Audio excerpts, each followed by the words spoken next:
احادیث کا مضمون ہے جو آج بھی بچہ اپنے مرحوم والدین کو ایصال ثواب کرے، ان کے رشتہ داروں کے ساتھ اچھا سلوک کرے، ان کو کسی کے ماں باپ کو گالی دے کر اپنے ماں باپ کو گالی نہ دلوائے، وہ ماں باپ کے فرما برداروں میں شامل ہوگا۔ لوگ اپنے ماں باپ کو گالیاں دلواتے ہیں، کیسے؟ صحابہ نے کہا حضور اپنے ماں باپ کو کون گالی دے سکتا ہے؟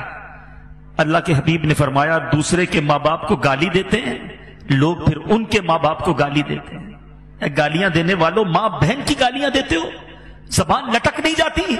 اس لیے دی اللہ نے زبان، اور پھر سامنے سے کیا ہوتا ہے؟ تمہاری ماں تمہاری بہنوں تمہارے والد کو گالیاں پڑتی ہیں، اچھا لگتا ہے؟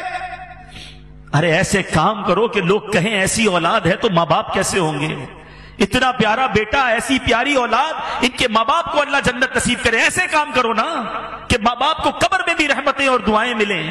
اگر آج کوئی چاہتا ہے کہ اپنے ماں باپ کی روح کو خوش کر لے، خوب ایصال ثواب کر، نفل نماز پڑھے تو ماں باپ کے نام پر ثواب بھیج دے، ذکر و اذکار کرے، ماں باپ کی بارگاہ میں نامہ اعمال پیش ہوتے ہیں، یاد رکھنا گناہ نہ کیا کرو۔ ہمارے گناہ جب ماں باپ کے پاس جاتے ہیں تو ماں باپ غمگین ہو جاتے ہیں۔ خوش نصیب ہے وہ ماں باپ جن کی اولاد نمازی ہے، عبادت گزار ہے، دین کا کام کرنے والے، صدقہ خیرات کرنے والے ہیں۔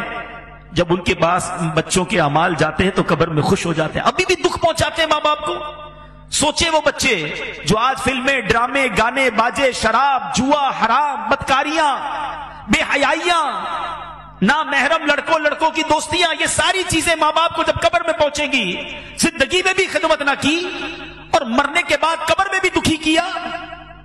ارے انہیں راضی کرنا ہے تو ایسا کرو کہ روز ثواب پہنچے۔ میں مشورہ دیتا ہوں اللہ کی رحمت سے، جو بھی کہہ رہا ہوں یہ تحدیث نعمت اور جو بھی ہے یہ اپنی والدین ہی کی تربیت اور امیر اہل سنت کی تربیت کا صدقہ ہے۔ ہمارے پاس تو جو بھی ہے والدین کا ہے نا، یہ بھی ایک بات یاد رکھنا، جن کے ماں باپ حیات ہیں اور چلے جائیں، دونوں صورتوں میں ایک بات یاد رکھنا کہ آپ کے پاس اور میرے پاس جو کچھ ہے، پیسہ ہے، عزت ہے، شہرت ہے، مقام ہے، واٹ ایور، یہ سب کچھ ماں باپ کا ہے۔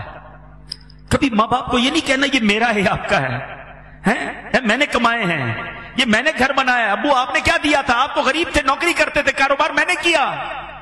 اللہ اکبر! اگر یہی بچپن میں والد ہمیں ننگا روڈ پہ چھوڑ کے کہتا کپڑے خود لے کر آؤ، کدھر سے پہنتے لباس؟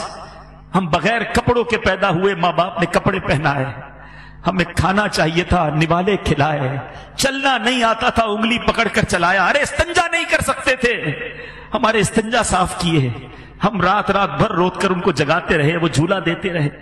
سوچو نا، اچھا کہتے گھر دلا تو دیا، ملازم تو دے دیے، مہینے کے پیسے بھی تو بھجوا دیتا ہوں، اب اور کیا چاہیے؟ ارے ماں باپ کو یہ نہیں چاہیے، ماں باپ کو آپ چاہیے، ماں باپ کو بیٹا چاہیے، ماں باپ کو بیٹی چاہیے، اس کے دو میٹھے بول چاہیے، اس کا پیار چاہیے، اس کی محبت چاہیے۔ وہ پیسے کے لیے جیے کب تھے؟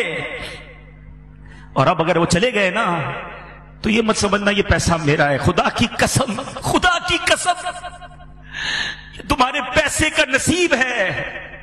اگر تمہارا پیسہ ماں باپ کے لیے کسی جگہ استعمال ہو جائے، ماں باپ پر خرچ ہو جائے اور زندگی میں خرچ ہو جائے، تو خوش نصیب ہے وہ بچہ کہ کبھی ماں باپ کو کچھ لا کر کھلائے، کبھی ماں باپ کو کچھ اچھا پہنائے، کبھی ماں باپ کو کوئی تحفہ دے۔ اس سے زیادہ خوش نصیب کوئی نہیں ہے۔ ساری زندگی جنہوں نے مجھے پہنایا، جنہوں نے کھلایا، آج اللہ نے موقع دیا کہ میں ان کو کچھ پیش کر سکوں، اور اگر اس وقت نہ کر سکے، اللہ نے بعد میں مال دے دیا ہے، اللہ نے بعد میں نواز دیا ہے نا، تو آج کر لو نا، بھیجو نا ثواب انہیں، صدقہ کر کے، خیرات کر کے۔ مشورہ دیتا ہوں ماں باپ کے نام کی مسجد بناؤ، اللہ نے دیا ہے نا، اللہ بڑا کریم ہے، صرف ماں باپ کو ثواب نہیں ملے گا۔ اللہ کے حبیب فرماتے ہیں جو اللہ کے لیے مسجد بناتا ہے، اللہ اس کے لیے جنت میں گھر بناتا ہے۔ ماں باپ کو بھی ثواب ملے گا، تمہیں بھی جنت میں گھر مل جائے گا۔ اور ہم نکمے روز ثواب نہیں پہنچائیں گے، مسجد والے روز ثواب پہنچائیں گے۔ مجھے جب بھی فیضان جیلان دیکھتا ہوں، اس مسجد میں جب بھی آتا ہوں، مجھے سکون ہوتا ہے کہ انشاءاللہ یہاں ہونے والی ہر نماز میں میرے والد کو ثواب ملتا ہو، یہاں ہونے والے ہر اجتماع میں میرے والد کو، مجھے بڑی امید ہے، مجھے یاد ہے وہ سارے دن کہ اس مسجد میں کتنے نمازی تھے اور کس طرح ابو آتے تھے، کس طرح ہماری ہمتیں بڑھاتے تھے۔ مجھے ایک صاحب ملے، مرنے کے بعد بہت ساری باتیں پتہ چلتی، اسلم ڈیڈی ماشاءاللہ اس مسجد میں، وہ بھی ہمارے بہت اچھے ساتھیوں میں سے تھے، آج کل فیصلہ آباد میں ہیں۔ مجھے ان کا میسج آیا کہتے عبدالحبیب بھائی یوں تو آپ کے والد صاحب کی بہت ساری یادیں ہیں، مگر ایک بار فیضان جیلان مسجد، جب یہاں گھر تھا، یہ مسجد گھر کے اندر تھی، تعمیر نہیں ہوئی تھی، چھوٹا سا ایک گھر تھا، تو کہتے اتنی بارش ہوئی کراچی میں کہ پانی بھر گیا، ساری رات بارش ہوتی رہی۔ کہتے میں بڑی کوشش کر کے پانی میں سمجھ لیں گاڑی بھی میری ڈوبنے لگی، بڑی مشکل سے، گھر تھوڑا دور تھا ان کا، میں فجر کی نماز کے لیے یہاں پہنچا، میں تھا، میرا ایک بیٹا ساتھ تھا یا 2 بچے ساتھ تھے۔ کہتے مسجد میں آیا، کوئی نہیں تھا سوائے آپ کے والد صاحب کے۔ یہ اب بتایا انہوں نے والد صاحب کے انتقال کے، بولا اکیلے آپ کے والد صاحب بیٹھے تھے اور انتظار کر رہے تھے کوئی نمازی آ جائے تو ہم جماعت سے فجر ادا کر لیں۔ تو اللہ تعالیٰ ان کو جنت الفردوس میں اعلیٰ مقام عطا۔ ابو کی تو اب یادیں ہی رہ گئی، مگر اب میں یہ چاہتا ہوں، ہماری تو وہ دولت چلی گئی، جس کے پاس ہے قدر کر لو، دعائیں لے لو۔ صلو علی الحبیب صلی اللہ تعالی علی محمد۔ مجھے اپنی اور ساری دنیا کے لوگوں کی اصلاح کی کوشش کرنی ہے۔